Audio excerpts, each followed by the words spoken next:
It's Nicholas 2.0 random here. Right now we're gonna be reacting to what if we have a global hyper network by what if.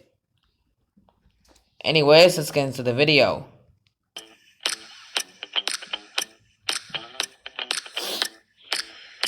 Imagine traveling at the speed of an airplane, but on ground level and in a giant tube. That's the idea behind the hyperloop, a network of incredibly fast-moving pods that can carry passengers to destinations all over the world, reducing travel times from hours to minutes. But how would that work? Oh, so basically a hyper network is basically like they transport because right now planes need to travel hours to get to destination, but a hyper network vehicle oh but a hyper network travels within minutes to get to their destination.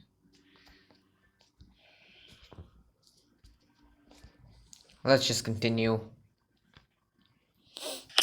Would it be safe? And what would it be like to ride in one of these pods? This is What If, and here's what would happen if Earth had a global hyperloop network.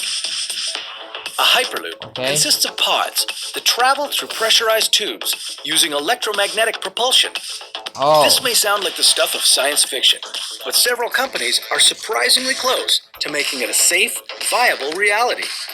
Once completed, this giant transportation system would connect all major cities around the globe. How would it change the way we live our lives?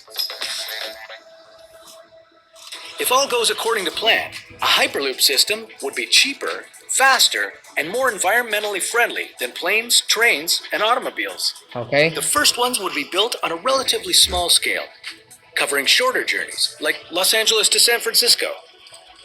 Traveling at over 1,200 kilometers per hour, these speedy pods would take the pressure off gridlocked roads, making travel between cities much easier for everyone.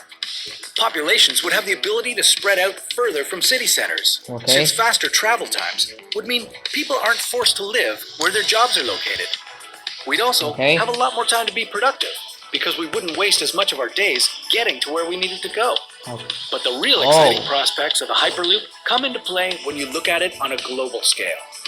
First off, international travel would become a whole lot more accessible. Elon Musk, one of the founders of the project, says that tickets would be kept affordable in order to open the service up to everyone. On top of that, international deliveries would be completely revolutionized. With the Hyperloop, we could autonomously ship packages across the world at the cost of trucking and the speed of flight. But before we get too far ahead of ourselves with all the possibilities, what would it be like to ride the thing? Well, for one thing, the pods would be pretty small. They'd have to be narrow to travel at such high speeds, so things might get a little cramped. And you wouldn't have any windows. Instead, there would be augmented reality screens that could simulate scenery or provide entertainment. But the seats would be comfortable, and that's a big deal considering how intense the ride gets. The designers behind the Hyperloop say that riders would only experience unease during the acceleration and deceleration of the trip, a span of only about 2 minutes. But what about when it turns? Have you ever made a sharp turn in your car at 50 kilometers an hour? Well, imagine what that would be like at 1,200 kilometers per hour. One way to smooth it out would be to make huge curves in the track to make long, gradual turns. But that would make for a much larger impact on the areas the tunnels run through. And what if it needed to make an emergency stop? A sudden halt at these speeds would be 10 times worse than a car crash at 110 kilometers per hour. These concerning questions, coupled with the obvious issues that would come with building giant tunnels that span across oceans and numerous governments, are signs that the Hyperloop might just be a fantasy for now. In the meantime, maybe someone will come up with a better idea for rapid global transit. But that's a topic for another What If. Alright guys, alright, that's gonna be the end of this video, and I'll see all of you in the next video. Bye.